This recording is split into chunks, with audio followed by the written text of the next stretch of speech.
नमस्कार, यहाँ सम्पूर्णलाई स्वागत छ द रोचक टेकको युट्युब च्यानलमा र म हुँ रमेश अधिकारी।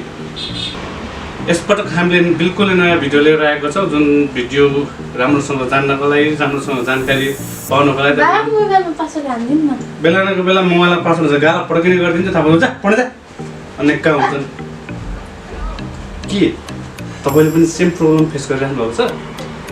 ल आउनुहोस् हामी यसै बारेमा कुरा गरौँ। यदि तपाईको मोबाइलमा पासवर्ड हाल्नुभएको छ अथवा तपाईको बाबाको, मम्मीको होइन दाजुभाइको कसैको मोबाइलमा पासवर्ड हाल्नुभएको छ, अब तपाईँलाई पासवर्ड चाहियो, माग्नु जाँदा त गाली खाइन्छ पक्कै पनि होइन। कतिले दिनुहुन्छ होला, कतिले दिनु हुँदैन। त्यति मात्र नभएर कहिलेकाहीँ छिमेकीको पासवर्ड सेयर गर्न मन लाग्छ, आफ्नो साथीभाइसँग माग्न मिल्दैन। हो त्यो अवस्थामा के गर्ने त? आज हामी यसै बारेमा छलफल गर्नेछौँ। आशा छ भिडियो पुरा हेरिदिनु हुनेछ र मन पराउनु हुनेछ।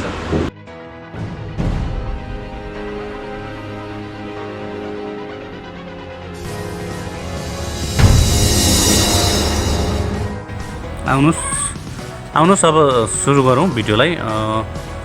तपाईहरु पहिला तपाईहरुको मोबाइलमा वाइफाई कनेक्सन हुनुपर्छ।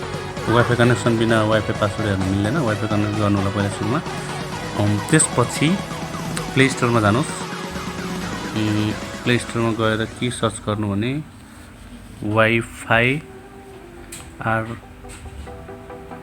ROUTE router ADMI wifi router admit गर्नुहोस् हैन। यो एप चाहिँ देख्न सक्नुहुन्छ तपाईहरुले। All router admin setup wifi password. यसलाई इन्स्टल गर्नुहोस्। इन्स्टल गरिसकेपछि यसलाई खोल्नुहोस्। यो खोलिसकेपछि तपाईहरुले यहाँ देख्न सक्नुहुन्छ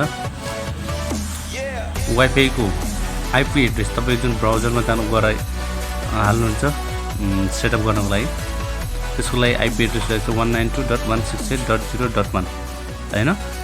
त्यसपछि युजर नेम र पासवर्ड चाहिँ के छ? एडमिन छ। यो चाहिँ तपाईको राउटर किन्दाखेरि आउने डिफल्ट युजर नेम र पासवर्ड हो। अनि यो अर्को छ 192.168.0.1। यो चाहिँ तपाईको DSL र ADSL मा फरक हुन्छ है। यो मेरो DSL हो। DSL मा 01 हाने। अब ADSL मा चाहिँ .1.1 हानिन्छ हैन। टुरको लागि भनौँ अथवा सिक्ने प्रक्रियामा पढाइलाई सपोर्ट होस् भनेर हामीले यो भिडियो सेयर गर्दैछौँ। यसलाई इलिगल युज नगरिदिनु होला र यदि त्यस्तो भएमा यसको जिम्मेवारी चाहिँ तपाईहरु आफै हुनुहुनेछ हैन। यसमा हामी चाहिँ दोषी रहने छैनौँ। हामी जिम्मेवारीमा आफ्नै रिस्कमा गर्नु होला। अब त्यसपछि यहाँ तपाईहरुले देख्न सक्नुहुन्छ के छ? स्ट्याटस छ, क्विक सेटअप छ, अपरेसन मोड छ, त्यसपछि नेटवर्क छ, त्यसपछि वायरलेस छ हैन। हामीलाई चाहिएको वायरलेसको के भनेपछि वायरलेसमा जानुस्। बेसिक सेटिङमा वायरलेस बेसिक सेटिङ भयो, WPS भयो, वायरलेस सेटिङ भयो। अब हामी कहाँ जान्छ? वायरलेस सेक्युरिटीमा जानुस्। अब वायरलेस सेक्युरिटीमा गइसकेपछि अब तपाईहरुको पासवर्ड यहाँ देखाउँछ है। यहाँ देख्न सक्नुहुन्छ स्विट होम 6633 हो। स्विट होम 6633 छ वाइफाई पासवर्ड।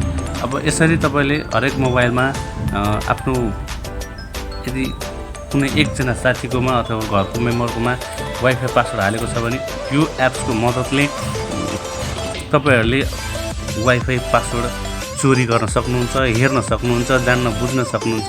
त्यहाँबाट आफ्नो साथीभाइलाई आफ्नो परिवारमा सेयर गर्न सक्नुहुन्छ।